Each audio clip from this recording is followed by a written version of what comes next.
The hits keep on coming for the Dallas Mavericks. It won't stop, can't stop for this team as they continue to make trades. The breaking news, the Dallas Mavericks have acquired Caleb Martin from the Philadelphia 76ers in exchange for Quentin Grimes and sending back Philadelphia's 2025 second-round pick. Kevin Gray, of course, here of DLLS Mavs alongside Mavericks beat writer Tim Cato, Mavericks analyst Bobby Curla. We are DLLS Mavs, your favorite guys covering your favorite team and every single trade, apparently, over the last now almost 3 days at this point. Really appreciate all of you joining us here on DLLS Sports for our emergency podcast as the Mavericks, who, of course, play the 76ers later on this evening, do a game day trade where the Dallas Mavericks move on from Quentin Grimes and acquire Caleb Martin. Instant analysis and reaction here on our emergency show. Let's start with our Mavericks beat writer, Tim Cato, who has been feverishly working over the last few days, reporting not only on the Luka Doncic trade, but now, Tim, the Mavericks making even more moves with the acquisition of Caleb Martin to go with this team now. Yeah, I think it's a unsurprising and logical based off the team construction deal that Dallas just made. Quentin Grimes is a player I and all of us here really, really liked. He did not sign an extension with the team. And I think based off what I'm hearing, it's probably the case that Quentin Grimes was going to be looking for more money than Dallas was willing to give him this summer. And it was quite possible that he was going to be leaving. From a roster construction standpoint, I believe that Max Christie basically does what Quentin Grimes does, and I think he's better at it, especially point of attack defending. And so there just really wasn't going to be a lot of sense or a lot of space in the rotation for him. What Caleb Martin does, he's currently injured, but my understanding is he's expected back soon. What he does is guard bigger wings. And I think that just about instantly he becomes the best player on the roster as a point of attack wing defender. And that's something Dallas didn't have. This does start to fill out a little bit what Dallas was still needing on the defensive end, from just perimeter defenders. Now, if there is a part of the trade to quibble with, I'm not certain that Caleb Martin is a better player than Quentin Grimes. And even if he fits Dallas better, I'm not sure he's a better player. Yes, he's under team control for a few more years. He's certainly older. He's 29. Quentin Grimes is 24. Quentin Grimes has more upside. Quentin Grimes, again, just might be the better player. So did Dallas have to give up the second round pick? Obviously, they gave it up and felt they had to. I would assume. I know there's not a lot of confidence within the fan base about the front office, but it's a tough second rounder to give up because Philadelphia is headed towards a season that they're going to blow it up and start losing games. At least that's the expectation. And so that second rounder for Philly is going to be a top 40 pick in all likelihood. And that's just a tough pick to give up in this context when you could sure make the argument that even if Quentin Grimes did not fit the roster better, he is a better player than Caleb Martin. But I will say there's at least room for debate on whether that's the case. Bobby, how does this Caleb Martin trade feel for you in terms of not just what Tim described here in terms of the basketball fit, but also the compensation that goes out as the Mavericks continue to make what appears to be, obviously for them, win now moves based on what a potential time frame looks like for Nico Harrison and this team based on their current roster right now? Yeah, I think based on what they want to do, I think Martin is better than Grimes for the Mavs, and I'm trying to see it through the lens of like based on what we've heard over the last couple of days from Nico Harrison and kind of what we already know about the kind of moves they've made in the past, it seems like they really value veteran experience. They value guys that have, played in really high leverage situations at like a relatively high level. I mean, Caleb Martin just went supernova during the conference finals a couple of years ago. He obviously is not that kind of player all the time and really hasn't been before or since that moment. But, he's been in the finals, whereas Quentin Grimes,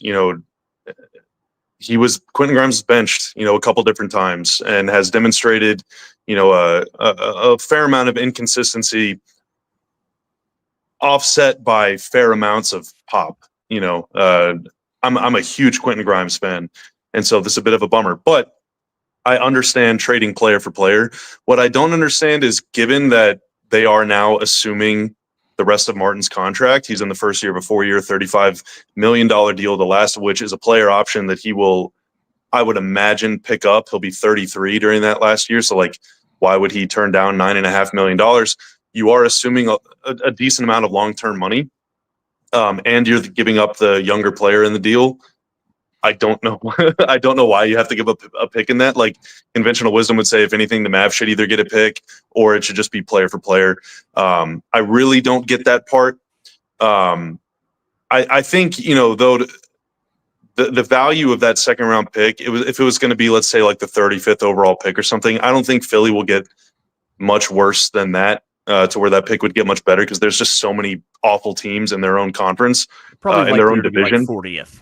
Like yeah, 38th, 39th, 40th. That's the likeliest case.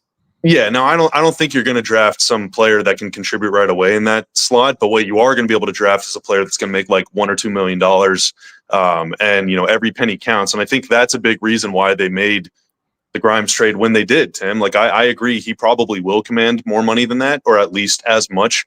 And from a strictly personnel standpoint, if the Mavs weren't hoping to keep Grimes beyond this year, it makes sense to trade him for something now, as opposed to let him go for nothing or have to try and cook up some sort of sign and trade where there's even more rules that apply. I mean, I think the reality of the situation is, the first apron is something that, this has nothing to do with the tax threshold, in my opinion. This is a first apron thing. The Mavs have to stay below that number. And in order to do some things like sign and trades, sending cash in trades, some other stuff, they have to stay below that number, and re-signing Grimes is going to take them above that almost certainly. So I kind of get it from that perspective, but just giving up the pick, I just feel like it's so unnecessary. And after what happened the other day, it's just kind of like a one more little. Yeah, my read is, because Dallas has so obviously and overtly positioned itself in a win now and like win now mode, like that today they now. did not have it seems plausible to me they did not have the ability to negotiate with Philly, because they have played so clearly their hand as a win now team. Again, I think based off this roster as it stands now, that Caleb Martin makes more sense. I agree that I think if everything was in a vacuum, that Philly should be content with, the higher upside player, and that it wouldn't take the second rounder. But because of the situation Dallas is very clearly has communicated to the entire league that they're in, it's possible this was just a situation where Philly had the leverage rather than Dallas. Whew. It's to the point of both of you. I mean, the timeline in which the Mavericks have decided to operate on, it is damn the future. It is all about here and now. And right now, if you move off of the way that they moved off of Luka Doncic, the way they have moved off a guy in Quentin Grimes that you could have potentially see as part of your long-term future, that is not necessarily the case when you make a move for a player that is as experienced as Caleb Martin, as Bobby mentioned, has been in an NBA Finals before, so could play in those high leverage situations versus Quentin Grimes, who hasn't necessarily been there. This has to, with the moves that have been made, and who knows, there still may be more coming before the trade deadline I believe there will be, KG. I believe that there will be.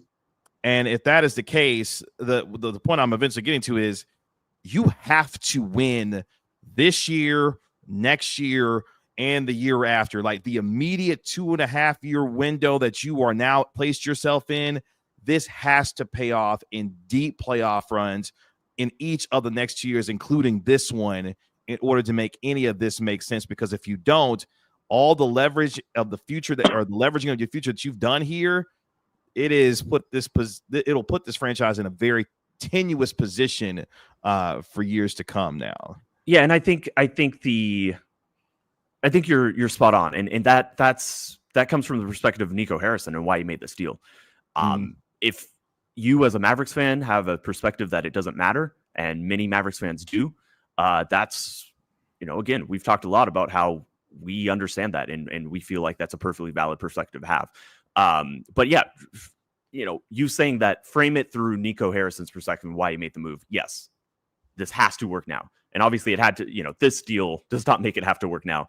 The Luka deal makes it have to work now. But yes, absolutely 100%. And this deal further reflects that. Yeah. And, Tim, you had an article come out today on ALLDLS.com. If you can read it if you become a diehard. I'm sure there's a lot of diehards in the chat right now. And if you're not, then go to ALLDLS.com. We're running a trade deadline special. It's $4 a month. And you can read all of Tim's reporting, including a lot of intel that came out today.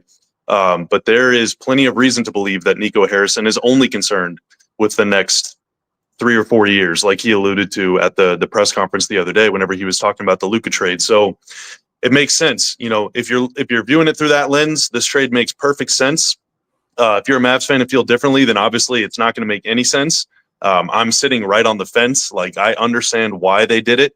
I don't really necessarily fully agree with it or the thought process, but like I said, I think that they're going to make another trade or two. I'm hearing all sorts of silly little songs from Little Birds. So, we'll see what this roster looks like. But as it stands right now, the Mavs now have Max Christie, Najee Marshall, PJ Washington. You add Martin into the mix. That's a lot of guys that are between 6'5" and 6'7", 6'8" that can defend a lot of different positions. It really feels like the Mavs are trying to load up on wings that can defend players in a Thunder and Celtics series.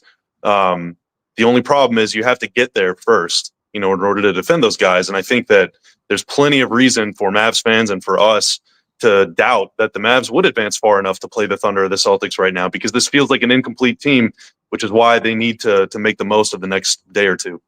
Yeah, again, I think Max Christie is just about everything Quentin Grimes was hoped to be, or at least this season. He's a good player, and he's younger. He's 21 years old. Like, he's a good player. He's a somewhat more realized and ready and consistent version of Quentin Grimes. I would say. And so in that context, Dallas still has a Quentin Grimes type player. Again, not a one-to-one comparison, but they have that type player. And now they have a player who, even though he's the same height as Quentin Grimes, it's very clear Caleb Martin is a bit more ready to guard threes and maybe even fours. It's just, it's just the questions is just, did they win every aspect of the negotiations of this trade? No.